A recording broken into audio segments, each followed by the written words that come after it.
चोरी ही नित्याची बाब झाली आहे, कारण धुळ्यात दिवसाआड चोरी झाल्याचं समोर येतंय। सध्या तर दिवसेंदिवस होणाऱ्या या चोऱ्यांमुळे तर नागरिकांनी बाहेरगावी जाण्यापेक्षा घरीच थांबणं पसंत केलं आहे। एवढी दहशत चोरट्यांनी निर्माण केली आहे। धुळे शहराच्या चारही बाजूंना सक्रिय चोरट्यांचा वावर वाढताना दिसून येत आहे। त्यामुळेच शहराच्या विविध भागांमध्ये रात्री काय दिवसागणिक देखील चोरी झाल्याचं उघड होत आहे। दिवसेंदिवस होणाऱ्या या चोऱ्यांमुळे धुळे शहराला चोऱ्यांचे माहेरघर म्हणून बोलले जात आहे। सध्या तर या होणाऱ्या चोऱ्यांमुळे नागरिकांनी बाहेरगावीच काय बाजाराला देखील जाणं बंद करून घरीच बसणं पसंत केलं आहे। एवढी दहशत सध्या चोरट्यांनी निर्माण करून ठेवली आहे। दिवसेंदिवस होणाऱ्या या धाडसी चोऱ्यांमुळे धुळेकरांमध्ये भीतीचं वातावरण मोठ्या प्रमाणात निर्माण झालं आहे। काल परवा देखील धुळे शहराच्या देवपूर भागातील श्रीरंग कॉलनीत चोरी झाल्याचं उघड झालंय।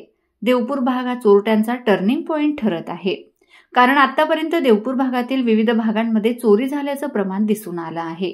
या संदर्भाच्या तक्रारी नागरिकांतर्फे अनेकदा केल्यावर देखील पोलिसांमार्फत ठोस अशी कारवाई करून या संधीसाधू चोरट्यांना म्हणावा तसा बंदोबस्त त्यांचा करण्यात आलेला नाही, अशी प्रतिक्रिया सध्या धुळेकरांमध्ये उमटत आहे।